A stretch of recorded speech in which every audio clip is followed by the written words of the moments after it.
My journey of personal development started with jujitsu. That opened up the door to uncomfortable situations and seeing that, man, I'm capable of more. So once you get a grasp on what your body's capable of doing and how much pressure your mentality could take, you want to try more challenges. You want to get exposed to different, situations, whether it be mountain climbing or talking publicly or you name it, flip it on a gymnastics mat, trying something different, to always shatter those glass ceilings and those limiting beliefs that a lot of people carry.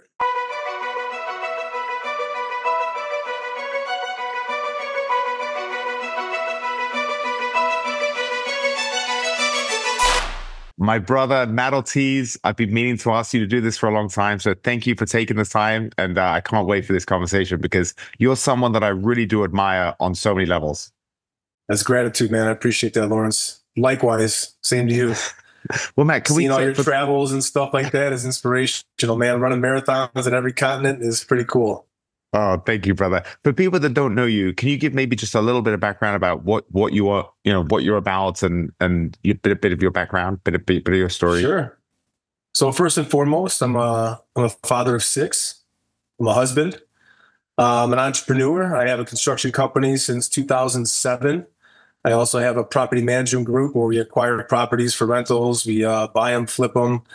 And currently, I just started a chapter of the Squire Program, which is a father and son developmental group to build purpose-driven leaders.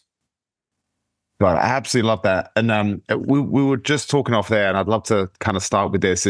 It's so easy. So, like I look at your resume, and I mean, you've got 6 kids, so that alone is you're crazy busy. Then on top of that, you're an entrepreneur. You've got your business.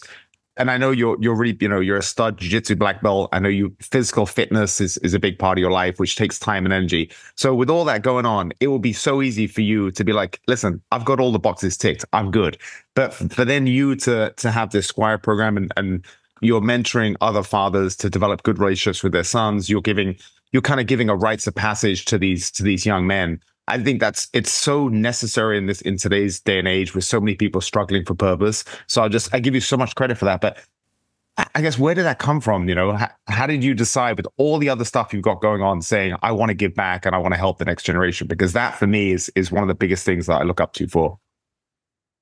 Man, honestly, I think my journey of personal development started with jujitsu. That opened up the door to uncomfortable situations and seeing that, man, I'm capable of more. So once you get a grasp on what your body's capable of doing and how much pressure your mentality could take, you want to try more challenges. You want to get exposed to different, situations, whether it be mountain climbing or talking publicly or you name it, flip it on a gymnastics mat, trying something different. Just always shatter those glass ceilings and those limiting beliefs that a lot of people carry throughout this world. And they carry them in silence. So I think that for me, the seed got planted in jiu-jitsu. So I'll always be grateful for that because it was the catalyst to bring me where I'm at today in today's day and age. I have a really good friend who's in real estate and also podcasting, Nick Lamagna, shout out if he's listening. But he says that jiu-jitsu is the new golf. So back in the day, our parents' generation, maybe, you have the white collar people, they would go play golf with their friends. They would get the stock tips and the insider information with business deals and everything. And I feel like now jiu-jitsu is just, it's grown so much and there's so many awesome people. Like, look at both of us, we met through jiu-jitsu. Yeah. Shout out to Jeff Curran training up at his awesome gym. And now we're still training, we're still going to the mats, but it just gives you so many connections. And I really love what you said about expanding your beliefs, because I remember when I was a blue belt, I remember writing some goals down many, many years ago. And for me, like to even write down, I want to get my black belt, it was so far in the future, I couldn't even imagine. So I think my goal was to be a seasoned purple belt who's competed a lot. So it's so true. It's like, as you push yourself in one area of life, and jiu-jitsu is such a good vehicle for that, it opens up the possibilities. So, hey, if I apply myself and I work hard, then I can achieve all these other things in these different areas. Right, because it kind of gave me the confidence to, start my business, to, keep having kids and keep myself sharp in all areas of life, in my faith, my family, my fitness, my finances, right? I wanted to build that financial war chest to give me the freedom to keep developing in all these other areas. So I really think that, it's always a process. You never just, like in jiu-jitsu, again, we'll throw it back. You don't just get your black belt and you achieve mastery, right? Mastery is ever evolving. So in everything we do, right? Being a parent, being a husband, being a practitioner, being a teacher, you're always ever evolving. And I think that having some sort of being exposed to an uncomfortable situation or strenuous activities really shatters those glass ceilings we all carry and exposes us. Man, I want to try more. It's contagious. Like, you want to keep pushing. How much can I do? What am I capable of? And I think you have to have something that built in you at a young age. Right. Yeah. We're so lucky. I mean, I know your son's a stud grappler. At what age did you get your kids into martial arts? Oh, let's start with you, Matt. When did you discover martial arts, and how? Because obviously it's changed your life. And I can say, if there's one thing that, if I look back at my life now, what is the one catalyst that had the most positive upside, positive returns? It's by far martial arts. And I started at 12, traditional martial arts in England. They didn't have jiu-jitsu, and I found jiu-jitsu in college. So it's been the most amazing journey. But how about you? Yeah. When did you discover martial arts? For me, I think a lot of kids who grew up in the 80s, man, was the Karate Kid. Daniel LaRusso getting out there and, winning this tournament. That was really like, wow, I want to get involved in this, So we signed up. It wasn't karate. It was a local Taekwondo gym. But, traditional martial arts is good. It has its place. It exposes you to more things that are out there. So I did that for years, achieved the black belt in traditional Taekwondo. And then wrestled in high school just because my dad was a high school wrestler. So he kind of passed that down to me. And my story's kind of crazy. It's all over the place because I was not the best kid in school, right? I didn't really have control of my emotions. So I got into a lot of trouble. As much as I would have liked, traditional martial arts to have cured that at a young age, I wasn't ready to have those conversations internally to fix that. So it was a long process for me to get to where I am now. But traditional Taekwondo, wrestling, graduated high school, and I think it was maybe 2001. I signed up at Keith Hackney's gym for like 6 months. If anybody remembers Keith Hackney, he was the guy that knocked out the big sumo wrestler. I think it was UFC 1 or 2. So, I got involved with him for a little bit. And at that point, I think I was like 23. So I had already had my first kid. I had my son at 23 years old. So I was still trying to navigate through life and kids and being a kid myself. I disconnected from the mats a little bit, focused on work, building other skills. And I eventually found my way back to jiu-jitsu in 2006, I want to say, like consistently training with Jeff Kim out of Elgin, which eventually brought me to Jeff Curran in Crystal Lake. And then the rest is history from there. So I think I got to Jeff's gym in 2007. Yeah, so a year after Jeff Kim's. And here we are today, 2024, still training. Still getting after it. I love what you said about mastery is something you never achieve, you're always striving for. Because if you'd asked me as a white belt, like, hey, there were so few black belts back then, you saw them as gods, but you see a black belt, like, it must be easy for him because he's mastered jiu-jitsu.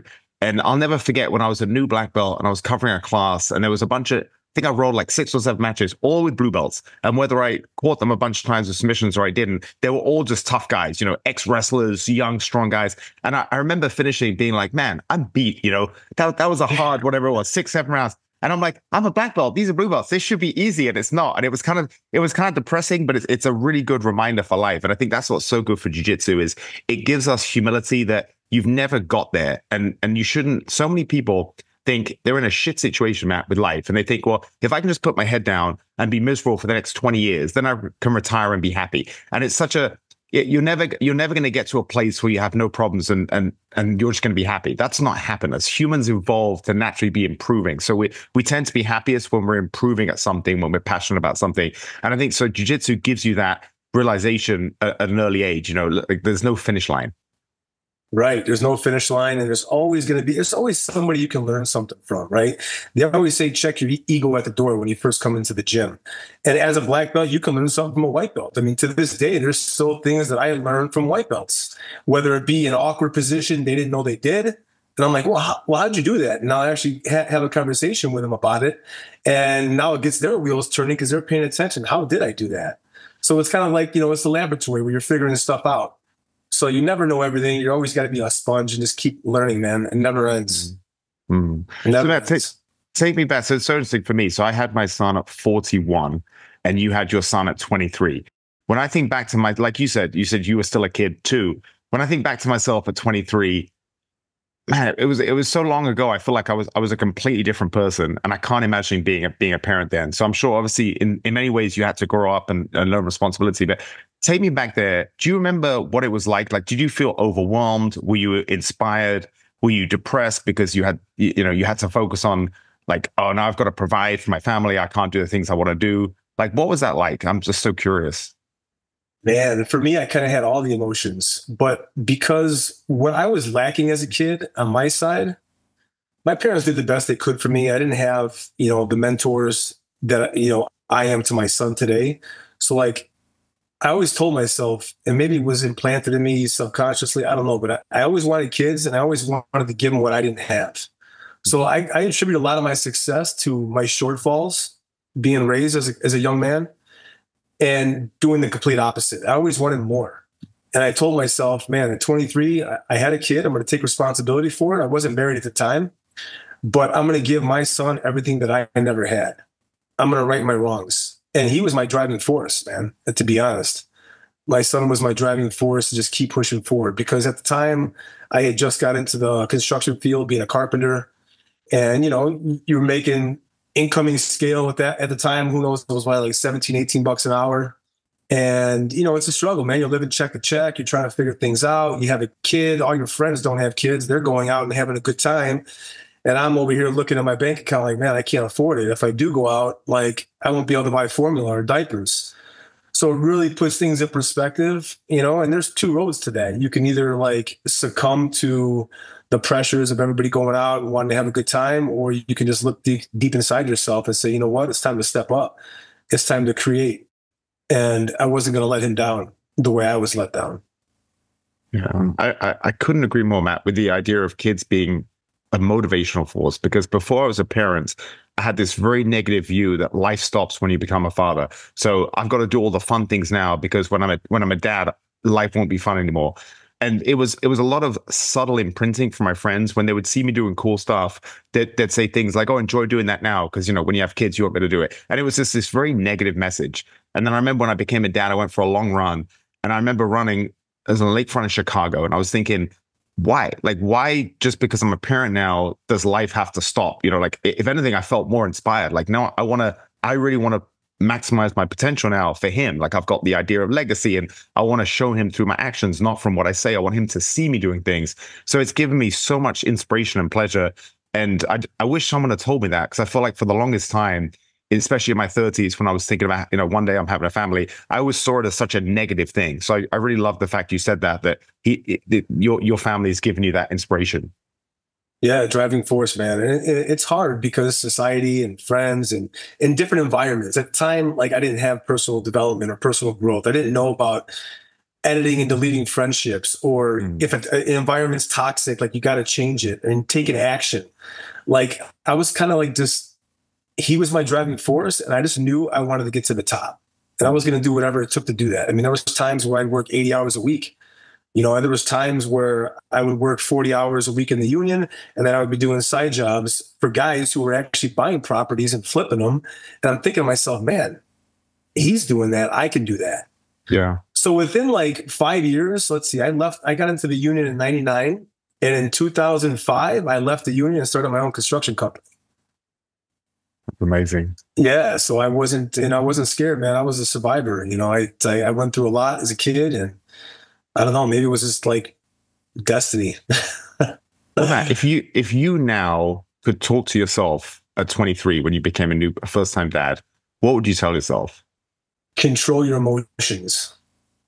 Be present and control your emotions. Always be engaged. Whether you're in the room, like, listen and focus and take your son by his hand and do everything with him, because time is not on our side, man. That door is closing from the day we're born. We all think we have, oh, next year I'll do it. 2 years from now I'll do it. But there's no time like the present. You have to be so engaged in the present. And once you see that, like, everything changes from there. If you can just really control your emotions and be in the present. I love that. that's another thing. Being a parent makes you realize when you see your son and daughter every month, they're changing so much, and you realize, man, I'm never going to get this month back. But before that, I remember going through my 30s, the years just kind of bled into each other. And I'm like, oh, I'm 36, I'm 38, I'm 39. It didn't really mean too much. I didn't have something that was showing me how valuable time is, like right there and then. So I think that's such a good lesson. Yeah, I feel like you and I both appreciate time so much, whereas so many people, they go through life and they don't really realize how special it is. And I don't know if that's just the time now, because, you know, you and I are really both into self-development, and especially you, when you're becoming a mentor, I'm sure you had to clarify so many of your own thoughts before you can really be a good mentor to other people. And that's a good point, man, is to clarify my own thoughts. There was a lot of things like, you know, I always say that our bodies are our ultimate resume. You could tell a lot by a person just by looking at him at a glance. If he's in shape, you already know he's committed, he's hardworking, he's disciplined, right? So those are already three qualities that will open the door for you and me to have a conversation. But clarifying your own thoughts is deep work, and unscrambling all this, you know, because most men walk around in quiet lies of desperation, you know, pretending that everything's okay when it's not. And, you know, I wear the mask too. You know, I look fit. I was put together. No one would know that I had situations in my head going on that I had to like break through and deal with for me to catapult to that next level. So I think clarifying your thoughts is huge, man. Like really looking at yourself and digging deep and having those tough conversations to create that 2.0 version of yourself. That's so true. Can I ask you, Matt, is this something that you've kind of really struggled with fairly recently and come out on the other side of? Yeah, man. So it's crazy because it's taken me like 45 years to get here. So when I was a kid, I was, you know, well, this is how it all started for me, my journey. I listened to a podcast. It was Sean Ryan's podcast. And I heard Bedros Keuilian on there talking about the MDK project. And he said three words. He said shame, rage, and confusion. Always being a soundtrack in his head playing while he's trying to be the best husband, the best father, the best entrepreneur, the best friend. Like it was always in his back of his mind. And I heard those three words and I'm like, man, that's me. I always had that shame, rage, and confusion as a man growing up since I was 6, 7 years old. And he said that he was molested by 2 older boys. And he said it on a, you know, number 3 podcast in the world. And I heard that and I'm like, wow, that was my situation at 6 years old. And that was something I never dealt with. And I carried that same shame, rage, and confusion. And trauma comes, whether it's physical, sexual, verbal, whatever it is, it's always going to be in you. And it's like a beach ball, right? You try to put that beach ball underwater, it's always going to pop back up. You can get it to go underwater for a couple minutes, maybe a minute, but it's always going to pop back up. And that's how trauma is inside our bodies. And it's, you know, no one wants to show that trauma because it's embarrassing, it's shameful, right? And if you don't deal with it, you'll never become that person you were meant to be. So for me, I found the Modern Day Night program, and knowing that I wanted to lead young men. And I've kind of always been doing this just because I have 6 kids and my kids all have friends. And, you know, I'm always talking to them and getting in their heads and kind of guiding them into the right direction. And I knew that I couldn't do that. I couldn't open a Squire program and lead shoulder to shoulder if I didn't deal with my own internal demons. So that was like my catalyst, man, to really become the mentor that I am now, or trying to be. That's beautiful. Man, I have to tell you, I had this, I don't know if you remember, because it's been a long time for you, but when my son was first born, like the first few months I was as a parent, I felt like a real sham because I didn't have that bond with him yet. And he's just this, I was just like trying to keep him alive. And I was so worried. He seemed so frail. He came a month early. So he's super small, super frail. And my wife had that bond the whole time. She's pregnant. She's rubbing her stomach. She's singing to him. So she has this connection. And I didn't have the connection yet. And I remember talking to one of my friends who had twins. And he said, I hated my twins for the first 6 months because I felt like they ruined my life. And I was just so tired, exhausted, overwhelmed. And I didn't have that connection too. He said, for a lot of men, it takes some time to get that connection. And I remember I used to always tell my wife, I used to say, I can't wait till he's older because I want to have these philosophical conversations with him. And I want to be a mentor to him. And I was so excited for that aspect, kind of what you're saying, like that you're doing with your kids and with your kids' friends, like being that mentor and that role model. And then when he became a bit older, when I'm getting a bit more feedback when he's about 1. I remember we went to Hawaii when he was just 1 in a few months, and we had this incredible time. I felt like we connected so much. And ever since then, it's been wonderful. And I'm trying to just enjoy every stage he's in, because I know before I know it, he's going to be a teenager talking back to me, right? but that idea of just being a mentor is so wonderful, because it makes me think, like, I've always been obsessed, Matt, with improving myself. So when I was fighting, for me, doing MMA, it was about personal development. Like if you'd ask any kid I grew up with in high school, I would be the least likely guy to put on a pair of Lycra shorts and 4-ounce gloves and get an occasion fight. I was like pretty quiet, pretty reserved, head down, hardworking, just very, kind of introverted and a little bit shy. And so for me, it was such a scary thing. I knew if I did it, I would grow so much from it. But the cool thing about being a parent is, I remember when I was fighting, I was so worried about head trauma that I would like force myself to read like a book a week. I was like forcing myself. If you're training 2-3 times a day, you still have some downtime. I wasn't trading too much at the time, so I still had downtime. I was like forcing myself, don't watch TV, like spend an hour or two, read a book. Like I've got to try and, get some neuron connections firing in my brain, because I've just had a bunch of head trauma sparring, So, and now I look at it, I'm like, man, it's so cool. Every moment that I spent learning something, thinking about something, grappling with a problem is going to be something that I can give him. So like recently I've been going through I partnered years ago, like 7 years ago, with this developer, and he ended up, we did okay for a few years, and he ended up screwing me over. And it was this long drawn out thing, and there was like lawsuits and all this stuff.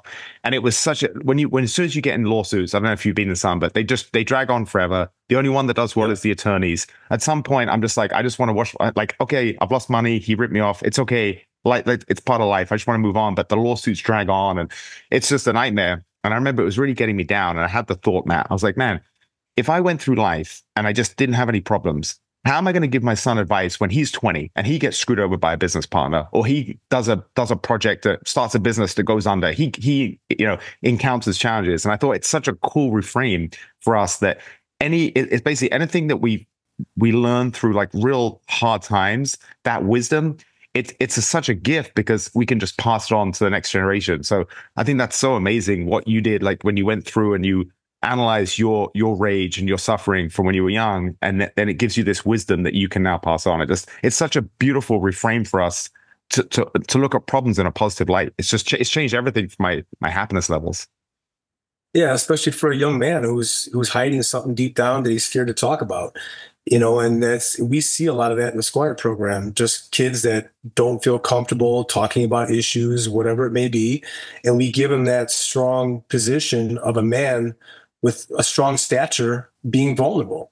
And if they see us being vulnerable, they can open up. And once you open up, now we can start course correcting the problem and give them the tools they need to like let it go and keep building and make it their superpower. Because your trauma doesn't have to define you, right? It's part of your story, it's part of your journey, right? So we're our own authors of our book, and it's our life's going to play out how we write it. So we want to give these guys the tools to open up, deal with whatever's coming their way, and just grow, man, flourish, be capable savage servants, good humans to give back to the community. And, because obviously there's a problem going on in this country and we see it. And I think, taking a stance like I'm doing and what you do is the only way we're going to make a change. Talking about it in the keyboard and complaining about everything we see doesn't do anything. We got to have, boots in the ground. We got to have our head in the dirt and right there with them working and changing stuff. Matt, you're so right. There is, every negative metric is on the rise, right? Depression, suicide, addiction, all these things going on right now. It seems like so many just have this profound lack of meaning that's causing all these other problems. So when you're in your programs, when you're working with kids, like what do you think like some of the biggest problems that they have is? Like, is one of them just too much time in front of screens, not enough exercise? I feel like that's such a big one for young people where they have that natural energy, especially boys. So I would say exercise and nutrition, probably first and foremost. And a close second would be that screen time. That screen time really degenerates your brain, right? And it kills all the senses we have as humans. Like we have so much power just built into our DNA already.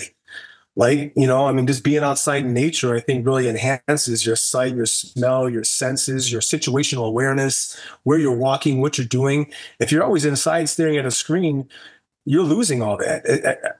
everything about us to flourish is degenerating. No, I'm not saying it doesn't have its place, right? It does have its place, technology, but I think it has to be, you have to have both and you have to have a balance. And for me in my house with my wife, the iPad is not given to them until the weekend.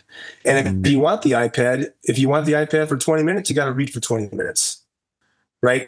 Everything has to be earned. You're not just going to come home and sit on the couch and watch TV and that's the end of the day. So we always make them earn their day. We give them non-negotiables in the morning, a morning routine. Like for two of my daughters, they got to get on the Peloton or the treadmill before they go to school every morning. That's their non-negotiable. That's their morning routine. So, we always employ these structures for them. And I think a lot of kids don't have structure and they just don't know how to deal with it. And they don't have outlets to help them. They don't have good mentors. If they're finding mentors on YouTube or TikTok or what have you, with their peers who are, a bad environment or doing bad things, which, you can't find good mentors on the web. And obviously I found them. But as a young kid, especially in America, I think it's everything that I see is like cool to be stupid. It's cool to be wild and brash. It's cool to do dumb things. Like, where's the motivation? Where's the inspiration to do better? Because I know in China, like in their version of TikTok, you can't, like everything on TikTok is like academic awards, athletic achievements. Like it's all the good stuff. They have none of this, lighting their farts on fire or, just pushing animals over, doing stupid stuff. There's none of that. Yeah. It's all about, trying to be the best version of yourself. And I think kids need that. I'm not saying it's not okay to have fun. It's definitely okay to have fun. We do need that outlet, but everything has to be in a balance. And I think you have to earn it. No, just like when we were back in the day training, we all went out at 2 after fight party. We all had a good time. But for me, if I had a good time Saturday night, I ran the next day on a Sunday. Like I always paid myself back for having that good time. But you just reminded me. I always used to do the same thing. When I was single, if I had a big Saturday night, I forced myself to run on Sunday. I remember just suffering on those runs. But you got to do it. You got, like you said, yeah. We got to earn the good times.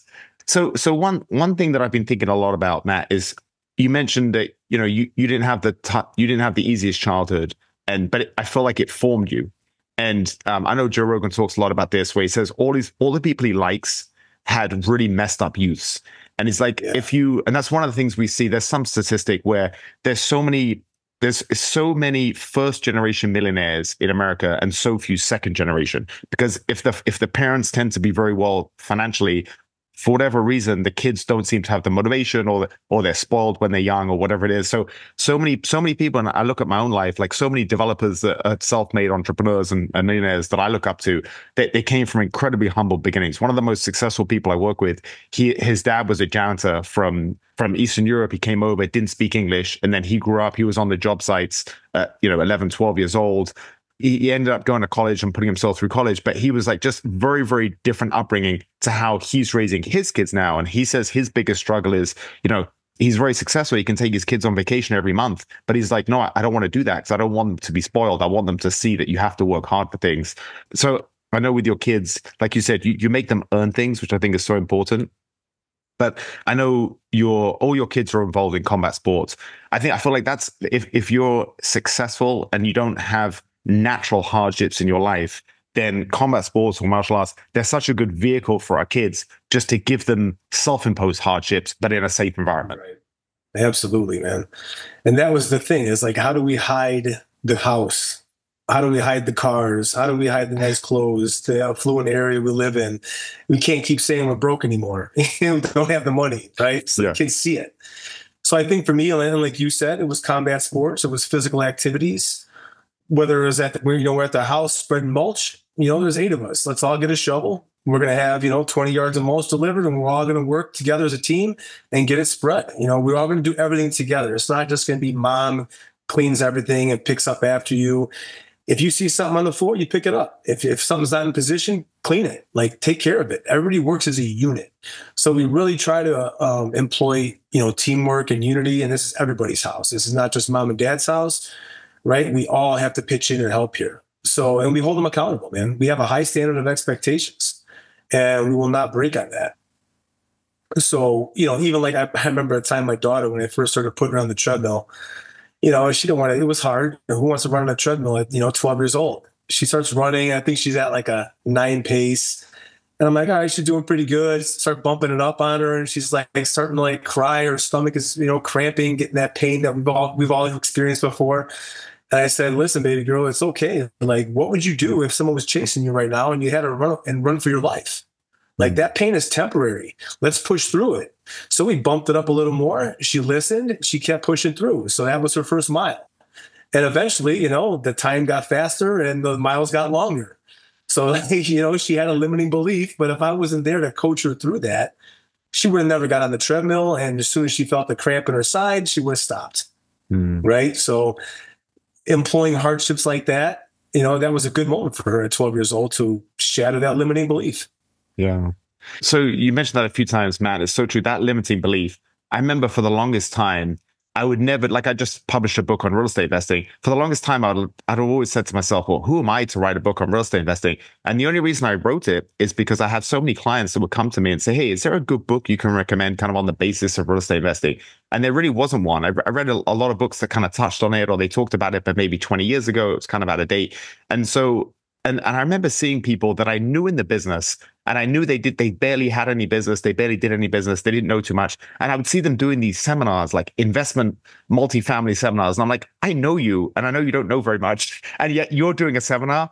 But the old me, I had so much respect for authority. And that's one thing we saw in 2020 is like so many people have these big leadership positions all around the world who were just completely incapable, to lead. Or you have these people like, I'm a big believer in freedom of choice. So like, I don't think it's healthy, but if you want to just, never work out and be really obese, that's kind of on you. Like I don't want to force people. I want to inspire people. But like when you have an obese minister of health for a country, it's a joke. It makes a mockery out of everything. So I think that's one thing that I've noticed is I never thought I had limiting beliefs, but we all have so many limiting beliefs in so many different things. And so that's one thing I love about you is you've realized that if I'm not going to do it, who's going to inspire these kids? And not just your kids, but your friends of your kids and, all the people you live around. So I think it's such a beautiful thing as we, when you were 23, you're just trying to survive and pay the bills. But now you're in your mid 40s, you've achieved so much. Now you're giving back. And if I look at, I remember reading a book on some of the most successful real estate investors in the world. They were all much older. They had these incredible careers.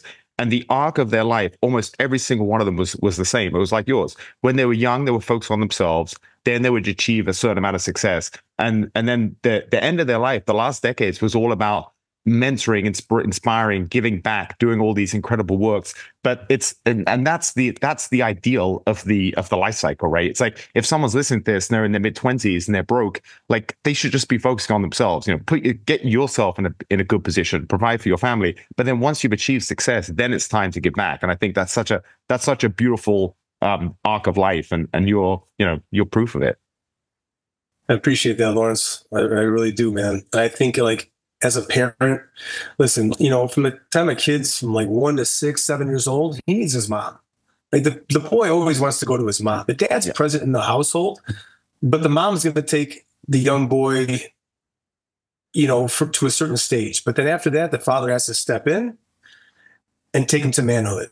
And I think like because I worked a lot too when I was, my kids were young, but I had to build that financial war chest to allow myself to be present in the later years from 10 to, going forward. So that's like a balance too, is finding out how much do I have to be present, right? I did talk about earlier, like when you're with your son, like be present. Now, I mean, just be engaged when you are there. Like, we all have to work. We all got stuff to do. We all have meetings. If if the kid has an award he received in school, I'm going to be there, but I'm not going to be at everything, but I'll be there for the strong moments that I have to be. And when I am there, I'm 100% engaged. And I think that teaching, even dads, man, like how to navigate through all these situations too. It's like, man, we talked about it. Health and nutrition is probably the catalyst to becoming the best version of yourself. Because when you don't eat good and you don't have physical fitness, like you do become depressed. You do become, I can't do this. I can't do that. It's a bunch of I can'ts. Right. But as soon as you start doing 100 push-ups a day or running that mile a day, like, man, I can do this. I can be better. And now I can lead my son to the position of success that he needs to be at. And there's nothing that I won't ask of a young man or a kid that I won't do myself. Yeah. And I remember you did bring up earlier too about like, we think that once we become a dad, life's over. And I did read a good book by John Eldridge called Wild at Heart. And he said that most men, when they get into those stages, they think that, you can't be a kid anymore, right? It's over. I can't do that. I'm too old. I'm too out of shape. But as men, we always want a battle to fight, an adventure to conquer, and a woman to save. And he talks about that, not losing your connection with your childhood and your ability to go on adventures and have fun and explore and dive into new things. I think we should always be trying something new, always be diving into something new to create, just more like you said, wisdom and knowledge to pass on to the next generation. Mm-hmm. What is someone going to have to pass on? Have to just, go to their 9 to 5, come home, crack open a beer, watch the football game, and rinse and repeat. This is all week long. Look forward to Friday. Friday I get, is Friday night, and then I get the weekend off. There's no time off for us. We're always pushing. I mean, I can't even watch TV, man, if it takes me like a month to watch one episode, if I do try. I love it's just. Matt, I love what you said about money being so you said when you're young, you're working hard to get the war chest, and then it frees up your time. And I think that's such a good way of looking at it. So many people that I know, they had a certain standard of living when they were making a certain amount of money. And then as their money, their bonuses, their salary, whatever it is, goes up, their lifestyle just goes up, and they're not really getting anywhere. They're still on that treadmill where they're just still paying the bills, but their bills have gone up 300%, because their lifestyle's gone up. And for me, I think money won't buy you happiness, but money will solve your financial problems. And if you use it well, it'll enable you to live a great life. And I think so many people get that confused, where it's not like, you're going to buy a new car and suddenly all your problems are going to go away. No. But if money gives you the freedom to know that you don't have to do a job you hate, or you don't have to work for someone that you hate working for, or you don't have to work overtime so you don't see your kids. It gives you that freedom. But I really agree with you. I think the best advice that I would give anyone young is do the sacrifices now, even if it means you're not there seeing your family as much when they're young, when you're a new parent or you're starting out in life, because the more sacrifice you do financially when you're young, the more you can free up your time and do the things you want to do as you get older. And it's much easier to do it when you're young. If I think about how hard I worked in my 20s when I was trading, the thought of doing that now in my mid 40s, I mean, that would be pretty miserable. But in my 20s, I was like, that's what you do. I don't mind. I was up at 5 on the trading company at 6, trade till 3, do a bit of work, have a snack, take an hour nap, and then head straight to the boxing gym for 3 hours. That was my life. Like I wasn't home, like I was either at work or at the gym. And I think that's the time to do it. You want to kind of front load that really hard work to build something so that later on, it's not that you're not going to work hard. You're going to work hard doing the things you want to do. So for instance, you're not taking side jobs to make money. You're doing your Squire Program, inspiring people. It's still work, but it's work that you want to do. But you only have the financial flexibility to do that because you made the sacrifice and smart decisions when you were young. Absolutely. I grinded when I was young. And if my son was sitting here, all my kids, they would tell you, I always say, work now, play later. Like in school, like, everybody wants to go to the party. Oh, I'm missing, this gathering, or I'm missing this, I want to be somewhere fun. But man, the fun's always going to be there. And you'll have real fun if you're financially stable and able to do and conquer new things. Like put all that hard work in now, because the real fun starts in your mid to late 20s. You don't want to be working a dead-end job at 28 and start, going back to school in your 30s to figure out a new career, which I'm not saying that's a bad thing. For some people, it's good. They figured it out. They want to try a new path. But if you can get it right the first time, why not? That's where these mentors come into play. And just like you're going to have so much to pour into your son, too. I mean, your story is incredible as well. Matt, can I ask you one thing? I mean, so many people now are getting, worthless degrees, and they're saddled with huge amounts of debt. And I always think, like, go into, like, if who knows where the world's going to be by the time my son's older, because it's changing so much with AI and who knows where we're going to be. But right now, I think if I had a 17-year-old that came to me and said, hey, should I go to college and get this almost worthless degree, or should I go to trade school? I'm like, that's not even a choice. Obviously, you know, go to a trade school, start making money, learn a skill that you'll always get compensated for. And you're going to be so far ahead of the curve when you start making money. If you invest it wisely, then if you get a worthless degree, you're saddled with debt. You know, the people are coming out of these colleges with just so much entitlement and cluelessness. And just, I think a lot of that's leading to depression too. But do you have, because now I know your kids are kind of at that age now, what kind of advice are you giving them in terms of like next steps after, you know, from 18 onwards, I guess? Kind of to piggyback on what you said. So, you know, my son, obviously he's in college, he got a scholarship to wrestle, and he just graduated with his bachelor's in business, and he's staying on one more year because he has one more year to compete because of the COVID year. So he's going to get his master's, and the school's paying for it, which is awesome. Wow. That's amazing. But he doesn't want to be into an office position or somewhere in a closed room. He wants to move around. He wants to create.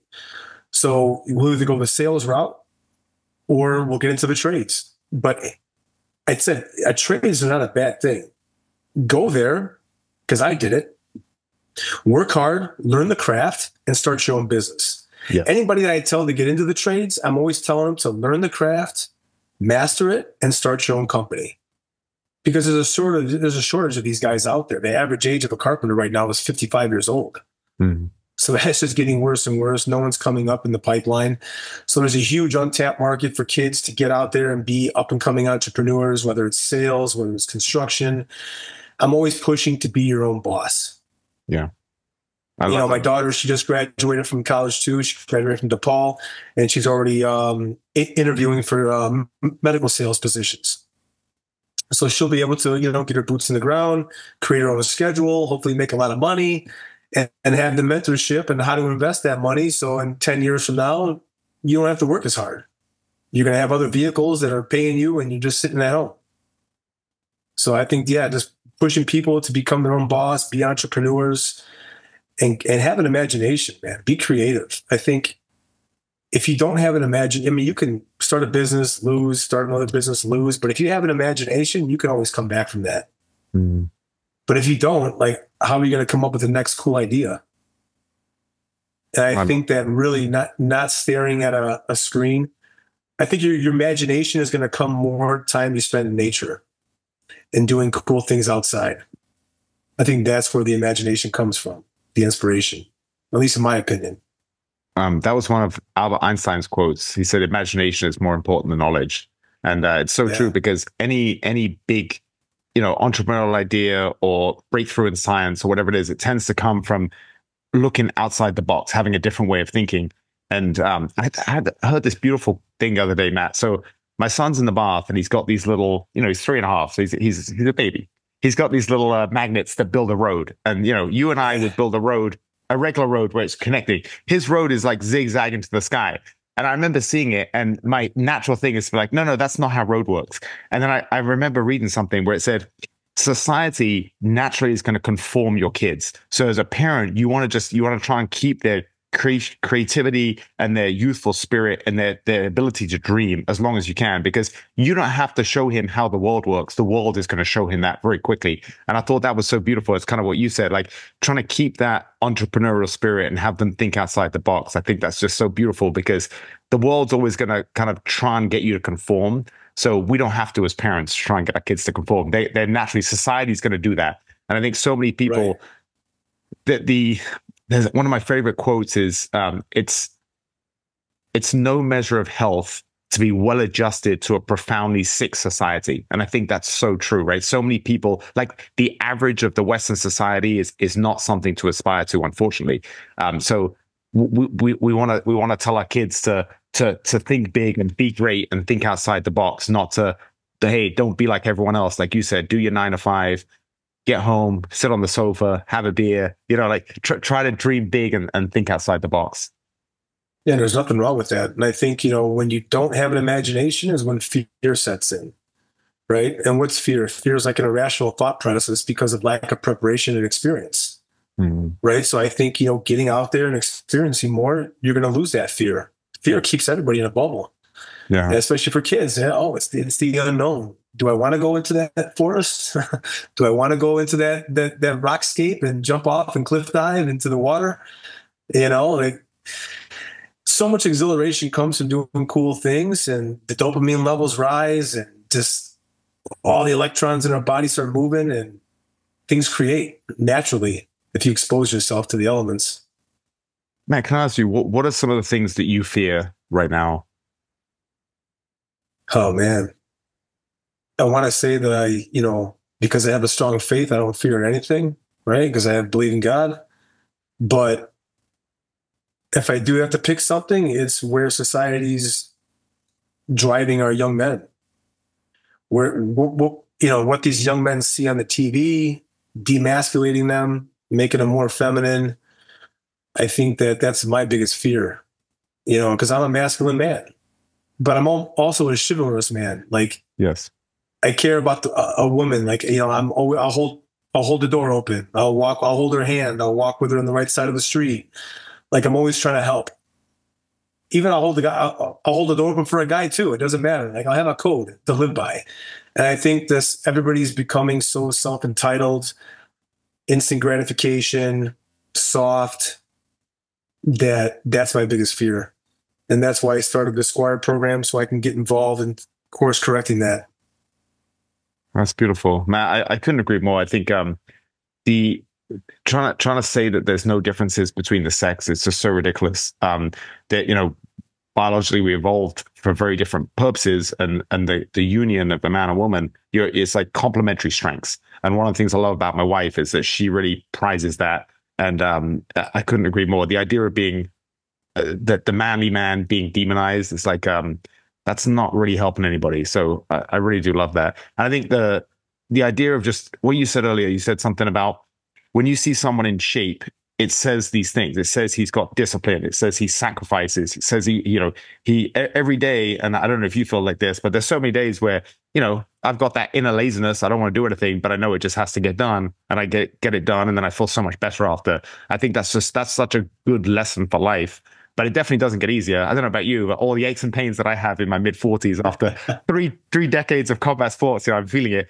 But I think that's so important. Can you talk a little bit, Matt, about like some of the things you do to keep your body going? Like I'm sure now you train a lot smarter than when you're in your early 30s. Just like, things like recovery, things like I'm sure you're more careful with your diet. I love the cold plunge. I actually, I know we both love that. I got that, Matt, because I heard all this stuff about recovery. Like, I thought it was really good for the body. What I didn't realize is it gives me a dopamine rush. I'm happy for a few hours after. Like, just, it's incredible. I would say of all the things in the last few years that's made the biggest difference, that by far has been number one in terms of just what was a new thing that I added to my routine that raised my happiness levels significantly during the day. And it's just, early, not first thing, but early in the day, getting in there for 3 minutes and getting out, and just it's done wonders for me. But I'd love to talk a little bit about just some of your personal routine, because you're such a physical specimen. I couldn't agree more, man, with that cold plunge. So, my morning non-negotiables is I wake up 5:45, 6 a.m. I drink 20 ounces of water. I take my vitamins. I use the toilet. And while I'm using the toilet, I open up my daily Stoic book and I read my passage for the day.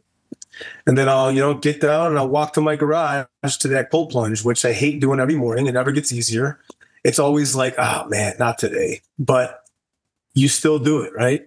So I get down there, sitting there for 4 to 5 minutes, depending on how beat up I am, and get out of there, walk upstairs, knock out my 100 push-ups, get my breakfast together, and then I'm out the door. So that's like every morning, that's my non-negotiable. I don't miss it. I don't break it. It has to happen. And then throughout the day, if I can get time to get my weights in, I'll do that. I have a whole gym in my house. I have wrestling mats. I have climbing rope, pull-up bar. So there's always access for me to do something there, but I don't miss a day, whether it's Muay Thai or Jiu-Jitsu. I do one or the other every day of the week. That's amazing. Never miss a day. Yeah. So I definitely stay committed in that realm. As far as eating good, I'm always eating good. I take peptides, BPC 157, thymosin beta 4,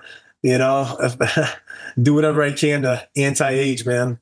I'm always looking for the new cutting edge things, to put into my body to make sure I'm good. But I couldn't agree more with the cold water. The cold water changed my life. Like you said, 2 hours, I'm happy. I'm up. Don't even need coffee.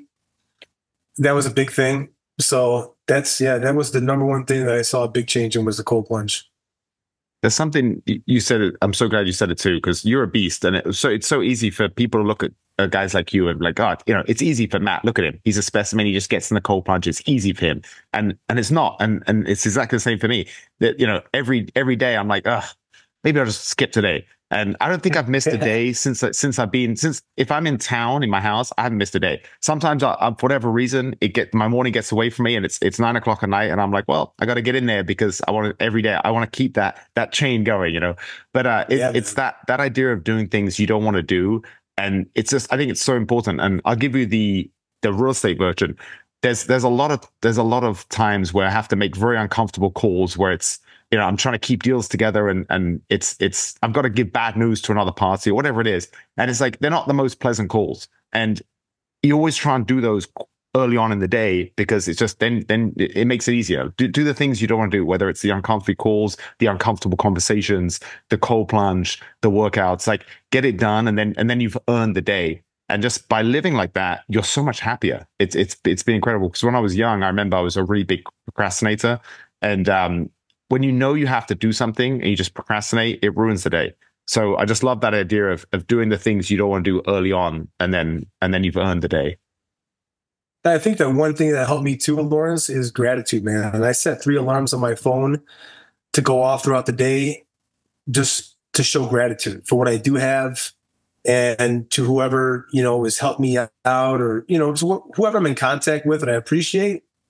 I have gratitude for them. Doesn't matter what I'm doing or where I'm at. When that alarm goes off, I'll send a text message, make a phone call, and whoever's next to me, I'll just give them some gratitude. Because I think, we lose sight of what we have too, especially being entrepreneurs and being successful. We always want more. We're always pushing the envelope. But at some point, you got to be thankful for what we do have.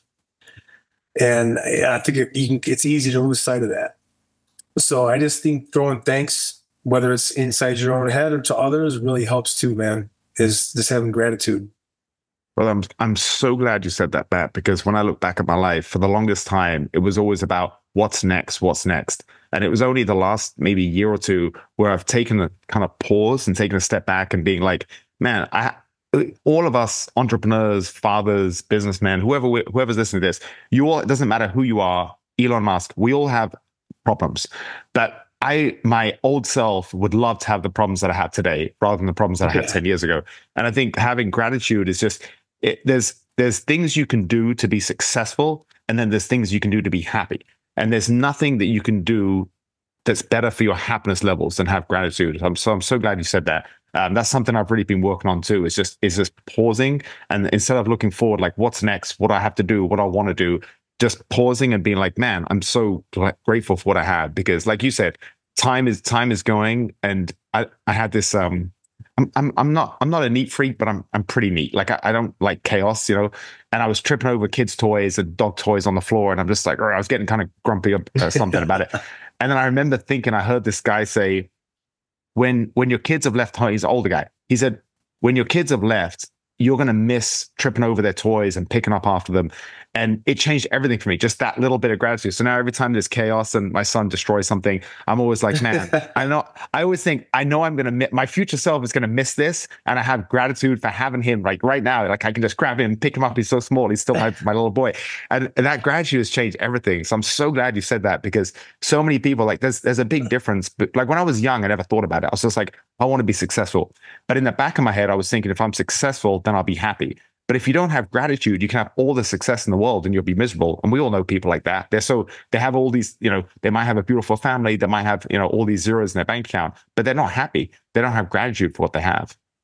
Right. Because, we all wear masks. We're all portraying something different to what, the world sees. And I think that's a big part of the problem too. It's like we all need to have these conversations with ourselves, because God is going to reward not who you're pretending to be, but who you really are, right? So getting to that place to find out who you really are is healthy, man. And I think having gratitude really helped me, because I was the same guy, always moving forward. What's next? Grind. And man, by the time I knew it, my kid's 24. And I'm like, wow, maybe I should be thankful for the nice house that I have and the cars and, the in-ground pool and all this stuff, like, the beautiful wife and the awesome kids. Like, what else do I need it? I have it. Like, I need to be thankful for that. And I think just living in the present, having gratitude makes you set yourself in the present. Mm.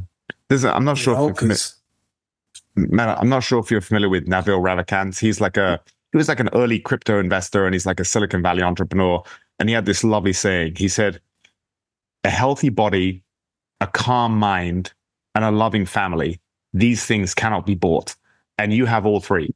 And it's just, I think that's so beautiful. It's like the things that, the metrics that I really admire and that I look to people and I say, he's a success, is those three things. And you have them. And that's, I mean, this has been such a pleasure, Matt. We'll do part 2 soon, but I really do. I look up to a lot of people for different facets of their life. I like to get inspiration from people, but there's very few people I look at and I think they've really ticked all the boxes.